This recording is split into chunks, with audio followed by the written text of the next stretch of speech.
Vous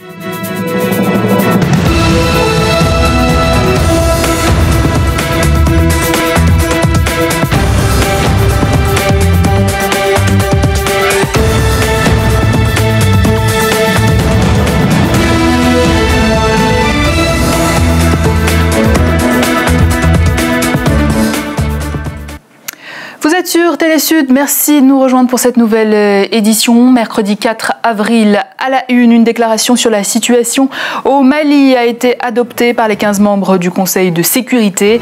L'ONU, inquiète de l'avancée d'AQMI, exhorte également le MNLA à mettre fin au combat. Au Togo, le président Faure Gnassingbé demande pardon pour les violences du passé après avoir reçu le premier volet du rapport de la commission Vérité, Justice et Réconciliation. Et puis la semaine espagnole se poursuit au Gabon. À bord d'une caravane médicale, des soins gratuits vont être administrés aux populations démunies. Une initiative de la Fondation Albertine Amissa Bongo Ondimba.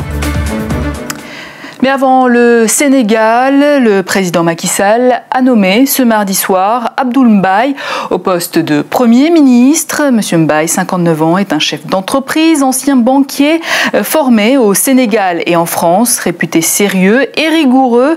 C'est un technocrate jusqu'ici inconnu du Gotha politique sénégalais. Le nouveau chef de gouvernement devra dans les prochaines heures former une équipe réduite de 25 membres au maximum. Situation toujours très confuse au Mali, entre islamistes armés liés à AQMI et mouvement révolutionnaire du MNLA. Plusieurs sources font état d'exactions.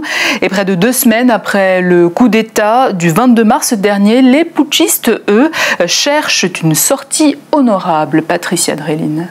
La junte militaire au pouvoir à Bamako est désormais soumise à un embargo de ses voisins ouest-africains. Elle a annoncé qu'elle envisagerait des poursuites judiciaires, notamment pour haute trahison contre le président, Amadou Toumani Touré. Cette même junte malienne a dénoncé de graves violations des droits de l'homme à Gao, dans le nord-est du pays, perpétrées par les rebelles Touaregs et les milices islamistes. En plein désaccord aujourd'hui, alors qu'ils combattaient ensemble, les islamistes ont chassé les Touaregs du MNLA, Mouvement National de Libération de l'Azawad. Le MNLA se revendique laïque et souhaite édifier un État Touareg, alors que les islamistes veulent imposer la charia, loi islamique, à tout le Mali. Après Gao, c'est au tour de Tombouctou de tomber. Tombouctou, cité culturelle et historique, les habitants y découvrent la charia. Le groupe islamiste Ansar Dine veille au port du voile chez les femmes et rencontre les imams de la ville pour les convaincre de leur idéologie. Le temps des croisades a sonné, les islamistes ambitionnent le sud du Mali et pourquoi pas le reste du Sahel. Cette montée en puissance de ces groupes islamistes inquiète la communauté internationale, notamment la France en tête, qui veut mobiliser contre le péril islamiste au Sahel et contre AQMI au Conseil de sécurité de l'ONU. Et toujours sur la question malienne, le Conseil de sécurité de l'ONU justement a demandé au mouvement révolutionnaire du MNLA de cesser les hostilités et a exprimé son soutien aux efforts de la CEDEAO pour établir le gouvernement légitime à Bamako. Une déclaration sur la situation au Mali a ainsi été adoptée par les 15 membres du Conseil. On écoute à ce propos l'ambassadeur français à l'ONU, Gérard Haro. La situation, comme vous le savez, là-bas est très grave. Et la situation à Bamako est toujours très troublée. Donc nous pensions qu'il était absolument indispensable que le Conseil de sécurité réagisse tout d'abord pour apporter son soutien à la CEDEAO afin de rétablir l'ordre constitutionnel à Bamako. C'est la première étape. Et ensuite, sur la base d'un rétablissement de l'ordre constitutionnel grâce à la CEDEAO, de trouver une solution politique avec les rebelles du Nord afin de rétablir l'unité et l'intégrité territoriale du Mali. Il y a eu, je crois, un conseil absolument unanime pour ce soutien aux organisations africaines régionales dans leurs efforts de médiation. Direction à présent le Togo. Le président Faure Gnassingbé demande pardon publiquement au peuple togolais suite au rapport final de la commission Vérité, Justice et Réconciliation. Cette commission avait pour mission de faire la lumière sur les violences à caractère politique au Togo de la période de l'indépendance jusqu'en 2005. Le chef de l'État s'est engagé à mettre en œuvre les recommandations du rapport. On écoute à ce propos le président de cette commission puis son rapporteur. Afin que les travaux menés au long de ces mois puissent déboucher sur des actions concrètes, la Commission a suggéré au gouvernement d'adopter dès que possible un livre blanc dans lequel il indiquera la manière concrète dont il entend prendre en compte les recommandations que nous formulons, en particulier pour les victimes.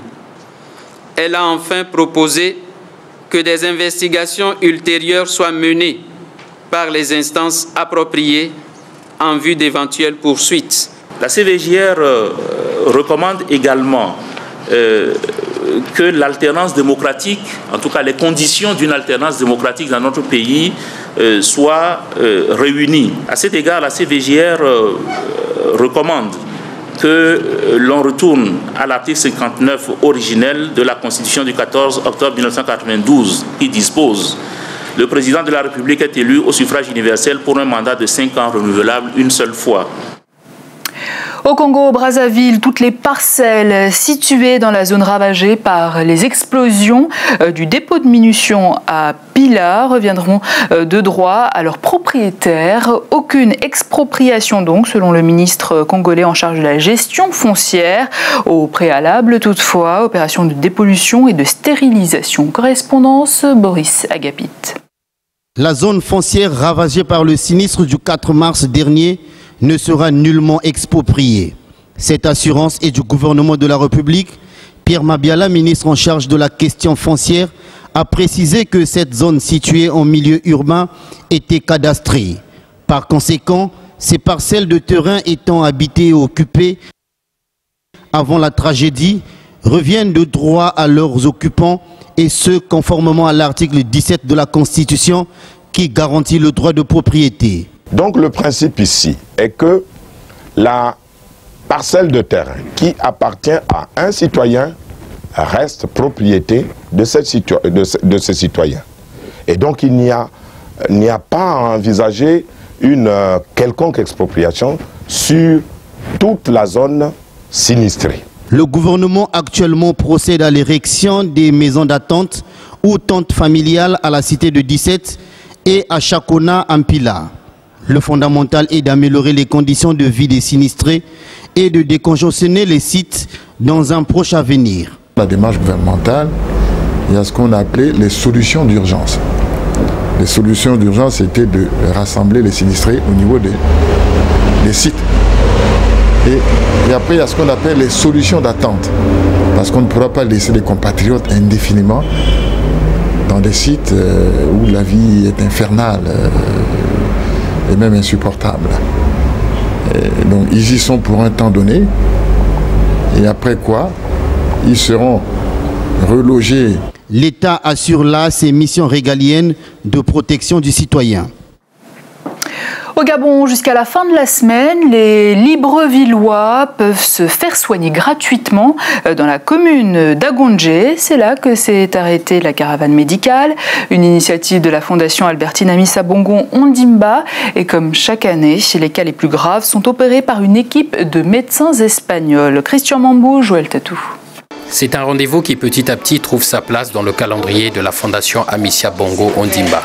La semaine espagnole en est à sa 3e édition. Des médecins venus d'Espagne soignent pendant une semaine, et ce gratuitement, les Librevillois. Tranquille, Jacques. Il n'y a plus de douleur? Il y a douleur, Jacques. Respire, il faut bien respirer. La caravane médicale s'est installée dans les locaux du centre d'accueil Saint-Joseph d'Agondje. L'objectif principal des soignants est de combattre la cataracte et au-delà le plus de pathologies possibles. La caravane médicale prend des allures d'une course contre la montre où il faut s'occuper de malades toujours aussi nombreux en quelques jours seulement. On essaye d'opérer à peu près au moins 25 patients par jour. On restera ici pendant 6 jours, donc ça peut faire à peu près 150 malades qui pourront voir une autre fois après l'opération.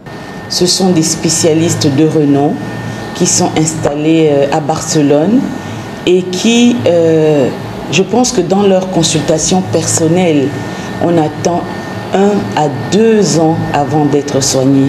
Les médecins font également de la sensibilisation auprès de la population, prévenir plutôt que guérir, en exhortant les Gabonais à être plus regardants sur leur santé. En termes de bilan, beaucoup de personnes viennent, surtout que vous savez que c'est accompagné d'une distribution gratuite de médicaments qui sont pris en charge par la Fondation. Et donc, je pense que c'est un bilan qui peut être considéré comme positif. La semaine espagnole est le fruit d'une collaboration entre la Fondation Amissa Bongo et la Fondation Claros et Barraquer d'Espagne. Elle est aussi l'une des concrétisations des objectifs d'Amissa Bongo, faciliter l'accès aux soins pour les plus démunis. Et puis l'on se quitte sur ce décès. L'enseignement supérieur français a perdu cette nuit une de ses figures les plus emblématiques. Richard Descoings, le directeur de Sciences Po, est mort cette nuit dans un hôtel de New York. Il avait 53 ans. L'autopsie est en cours. On lui doit la remise en cause de l'élitisme républicain avec l'ouverture de Sciences Po aux élèves des zones défavorisées. On retiendra également son ouverture aux étudiants étrangers, des droits d'inscription plus ou moins élevés selon les revenus des parents. Une véritable révolution à laquelle les élèves et la classe politique n'ont pas manqué de rendre hommage. Et c'est ainsi que s'achève cette édition. Mais avant, je vous rappelle l'information principale développée dans ce journal. Situation très confuse au Mali, quasi chaotique, mouvement révolutionnaire du MNLA d'un côté, islamiste armé de l'autre. Quant à la junte militaire, soumise à de multiples pressions, tente de trouver une porte de sortie. Voilà, fin de ce journal. La suite de vos programmes, c'est tout de suite sur Télésud, bien sûr. Patricia Dreline prendra ma place demain. À très bientôt sur notre chaîne.